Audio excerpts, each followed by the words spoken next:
Hai, Assalamualaikum dan selamat sejahtera bersama Cikgu Aisyah lagi dalam kelas Matematik Tambahan KSSM tingkatan 5 taburan normal.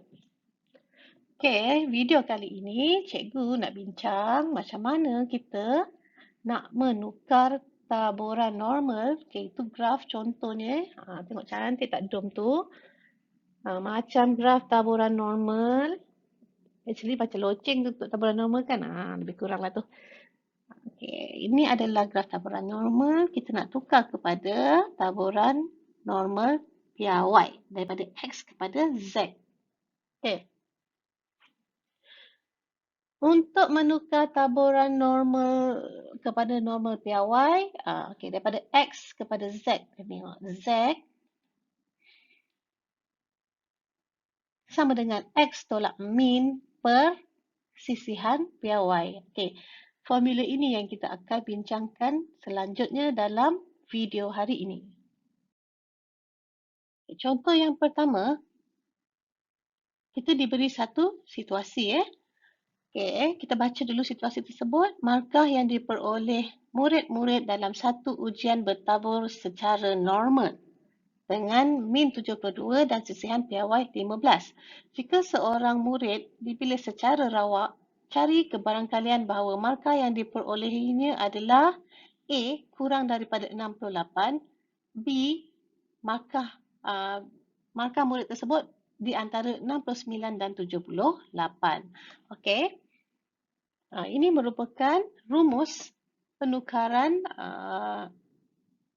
taburan normal tu kepada normal piawai. Z ni normal piawai, X ni taburan normal. Okay, dekat dalam ayat ini, kalau you all dah baca tadi, bertaburan secara normal. Dekat sini merupakan clue bahawa kita bercerita tentang taburan normal, iaitu X. Tapi kita bercerita tentang apa yang bertaburan secara normal ni? Tentang markah. Markah murid-murid inilah yang kita namakan dia X. Kita pointkan X itu sebagai markah murid-murid. X adalah markah murid-murid. Min ialah min bagi markah murid-murid. Sisihan piawai ialah sisihan piawai bagi markah murid-murid. Jadi dekat dalam ayat ni semua maklumat boleh dikeluarkan. X ialah cerita tentang markah. Min ialah 72, min markah. Sisihan piawai murid-murid itu, sisihan piawai markah murid-murid ialah 15. Jadi dekat sini, cari kebarangkalian. Cari kebarangkalian bahawa markah tu ialah X. Kebarangkalian tu ialah PX. Betul tak? P mewakili kebarangkalian, X mewakili markah murid. Kurang, kita gunakan simbol kurang daripada 68. Jadi dekat simbol ni saja kita sudah dapat cerita. Kebarangkalian markah murid kurang daripada 68. Okay? So macam mana kita nak mencari kebarangkalian tersebut?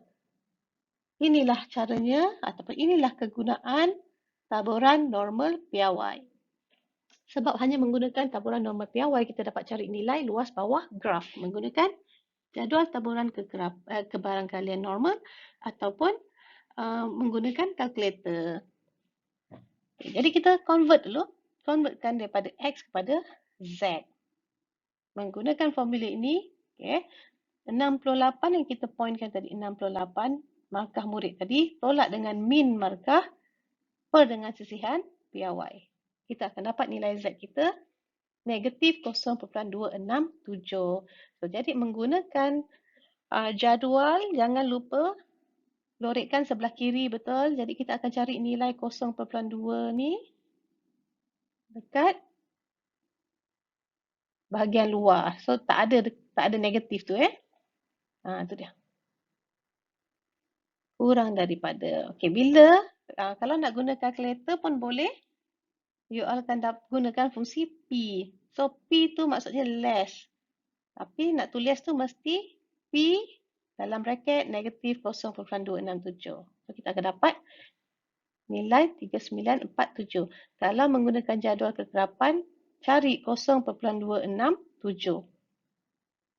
Okey. Jadi kebarangkalian mendapat markah kurang daripada 68 ialah 0.3947. Untuk soalan B, markah murid tersebut di antara 69 dan 78, jadi kita kena convert terlebih dahulu kepada Z. Kedua-dua markah tersebut. Markah pertama 69 tolakkan dengan min. Markah kedua 78 tolakkan dengan min. Bahagikan dengan sisihan piawai. Kita akan dapat nilai yang pertama negatif 0.2 dan nilai kedua ialah 0.4. Dalam rajah atau dalam graf, dia berada di antara negatif dengan positif. Masih ingat tak cara nak cari bahagian tengah-tengah? Dalam menggunakan jadual, kita akan cari luas yang putih, kiri dan kanan. Satu tolak kiri dan kanan. Maksudnya kita cari nilai 0.2 dan cari nilai 0.4. Macam tu Kita akan cari nilai 0.2 dan cari nilai 0.4. Senang je. Kita akan dapat 1 tolak 0.4207 dan sebelah kanan 0.4 ni akan dapat 0.3446. Kita akan dapat nilai 0.2347. Bagi yang menggunakan kalkulator boleh cek. Cikgu ajar. Kalau nak guna kalkulator Casio 570 yang biasa tu, okey. R kiri tolak R kanan. Senang aja. Tak payah tukar-tukar yang function lain. Bila nak cari nilai in between, kiri tolak kanan. Gunakan fungsi R. Kalau guna fungsi P, nanti jadi negatif terbalik.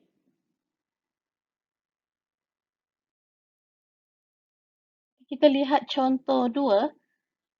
Kita baca dan kita cuba tentukan apakah X kita dan apakah min serta apakah sisihan piawai. Okay. Kita baca.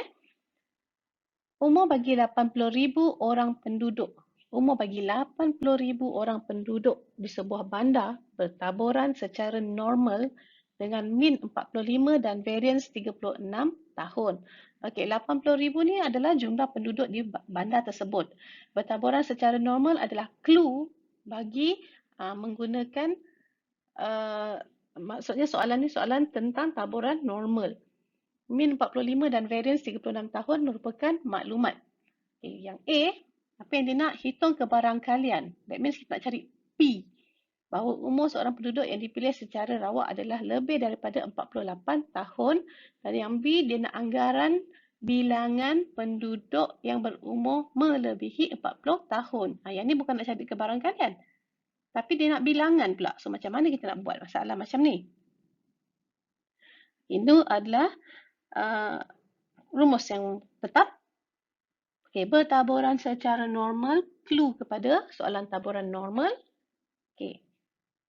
Umur ialah X kita. Cerita tentang umur. Okay. Min kita ialah 45 dan sisihan piawai kita ialah 6. Ish. Diberi 36, tulis 6 pula. Okey, jangan lupa variance ni 36 ni adalah kuasa 2 kepada sisihan piawai. Jadi nak dapat sisihan piawai, jangan lupa punca kuasa 2 kan variance. So kita akan dapat 6. Hitung kebarangkalian. That means kita akan tulis P. P itu kebarangkalian. X tu umur. Simbol lebih daripada 48. So, buat macam biasa, kita convertkan Z kepada X kepada Z dengan menolakkan min dan membahagikannya dengan sisihan piawai. Tolak min bagi sisihan piawai. Tolak min bagi sisihan piawai. Senang je. So, kita akan dapat Z lebih daripada 0.5. Cari dekat jadual taburan tu yang sebelah luar tu 0.5, baca nilai dia. Ataupun nak guna kalkulator, kita tengok simbol lebih. That means kena guna fungsi R. R 0.5. Itu guna kalkulator. Kalau guna table, tengok pada bahagian luar tu 0.5. Kita akan dapat 0.3085. Okey. Senang aja ini, tak ada masalah untuk A. Untuk B, anggarkan bilangan penduduk yang berumur melebihi 40 tahun. Dah macam mana pula ni nak cari bilangan, bukan dia nak cari kebarangkalian. So dia yang dia bagi dekat sini bilangan semua penduduk. Dekat sini dia nak bilangan penduduk berumur 40 tahun je. Jadi langkah pertama tetap mencari kebarangkalian penduduk berumur 40 tahun terlebih dahulu. Betul tak? Okay, kita carilah dulu kebarangkalian X lebih 40 tahun. So sebelum nak cari kebarangkalian tu kita kena tukarlah dulu kepada Z. Jadi kita tukar kepada Z, kita akan dapat negatif 0.833. So kat mana negatif 0.833 ni? Tengok balik graf kat sini kan. Sini kosong, sini positif, sini negatif. That means dia mesti berada di sebelah kiri. 0.833 duduk di sebelah kiri sebab dia negatif. Okay. Itu dia. Negatif 0.833. Tapi oleh kerana simbolnya lebih, lorikannya mesti di sebelah kanan. Tapi tak apa, jangan risau. Kita cari dulu nilai 0.833 untuk graf. Untuk jadual, kita kena cari 0.833, kita akan dapat yang sebelah putih tu. Nampak? Jadi kita guna jadual, kita cari nilai 0.833, masih ingat tak? Kita akan dapat nilai sebelah kiri dia, 0.2025 kat sini.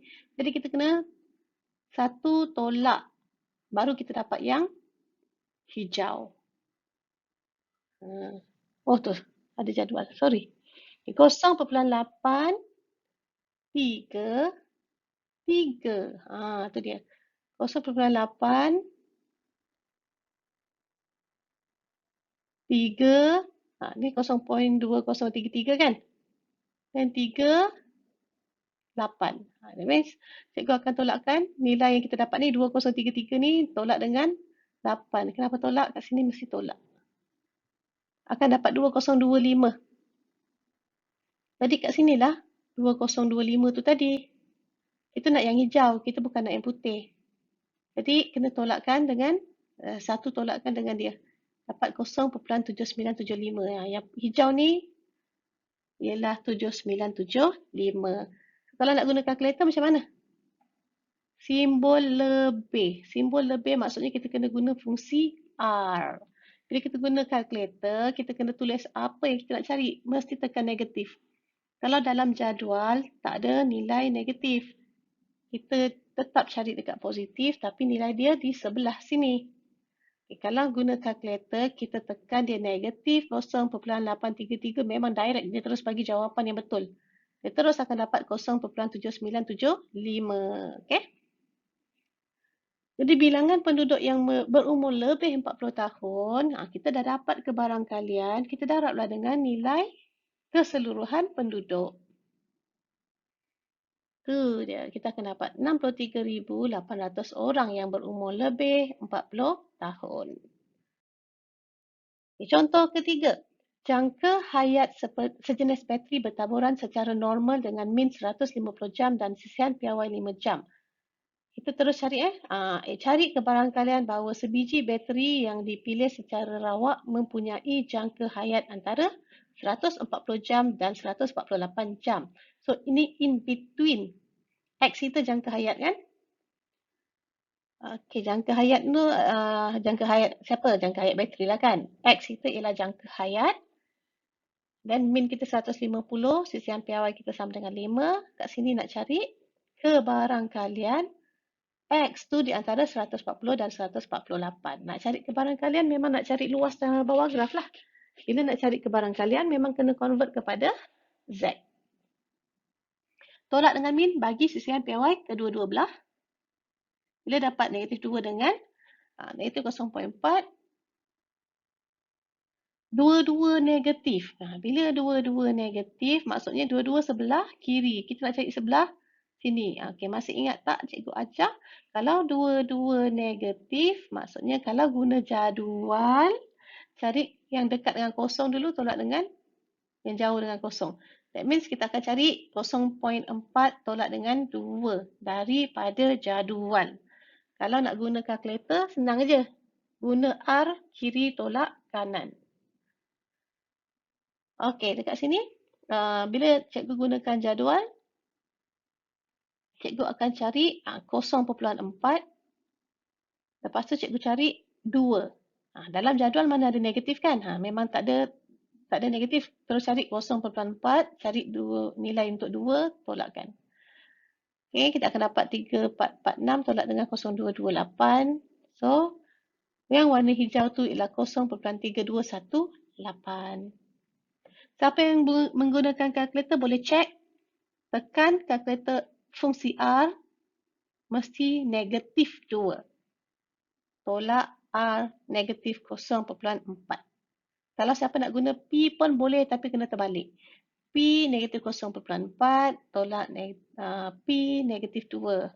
Tapi tak nak keliru, cikgu lamsam semua kiri tolak kanan. Kiri tolak kanan guna R sahaja.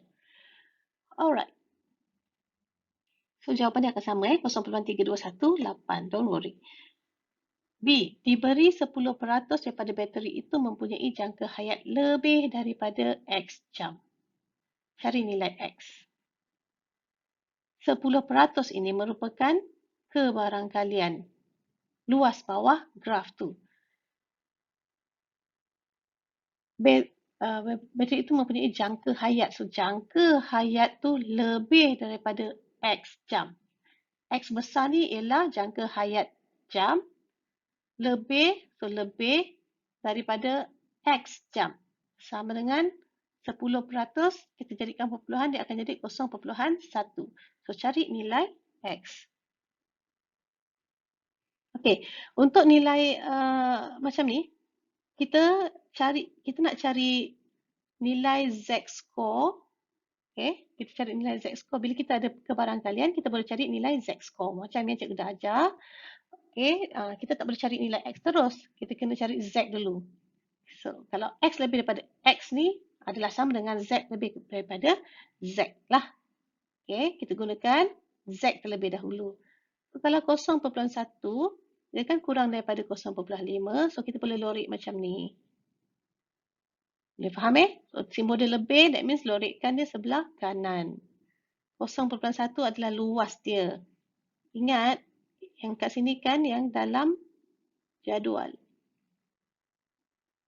0.1, cari yang dalam. 0.1, ni.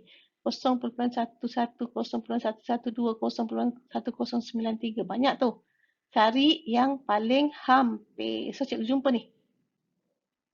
0.1003. Paling hampir. So, dekat sini, kita nak jadikan 1003 tu, nak jadi 0.1 je. Boleh tak tolak dengan mana-mana nilai ni? Kita boleh tolak dengan 2. Tolak dengan 4 pun masih boleh juga. So, antara dua nilai ni boleh diterima. Kat sini cikgu ambil 1003 tolak 2 sama dengan 1001. Jadi, cikgu ambil lah. Biasanya kita akan ambil yang lebih. Yang menghasilkan lebih macam ni lah. Apa nilai dia? 1.281. Z kita ialah 1.281. Ni, kita punya luas tadi 0.1. Kita dah kira, kita dapat Z kita ialah 1.281. Tapi, soalan dia ialah jangka hayat. Jangka hayat tu ialah X. Jadi, kita nak X.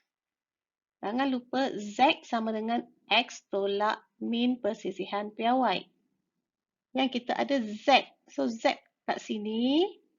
X ni tak tahu lagi kat sini. Kita nak X. Kita ada Z. Kita nak X. So, masukkan nilai-nilai tu. Ini Z kita. Jadi, X tu yang kita nak cari. X kecil tu. Tolak dengan min persisihan piawai. Min kita ada, sisihan piawai kita ada. So, operasikan darab dan tambah. Okey, kita akan dapat X kita ialah 156.405 jam. Mundahkan kepada yang terhampir. Dapat 156.4 jam. Okey. Okey. Yang atas ni pun boleh jugalah. Alright. Kesimpulan daripada video ni, okey, apa yang kita belajar tadi ialah kita tukar bentuk taburan normal kepada normal piawai, daripada X tukar kepada Z. Lepas tu kita cari kebarangkalian. Daripada X tu tukar kepada Z, baru dapat cari kebarangkalian. Betul tak? Dan kita belajar cari, diberi kebarangkalian, kita cari skor Z, lepas tu tukar balik ke X. Okay? Macam ni, cari kebarangkalian daripada X, tukar ke Z, cari kebarangkalian. Untuk yang ini, terbalik. Kita dapat kebarangkalian, kita cari Z, dan tukar ke X. Okay, sekali lagi. Yang ni kita daripada X, tukar ke Z, cari kebarangkalian. Yang last, ada kebarangkalian, cari Z, tukar ke X.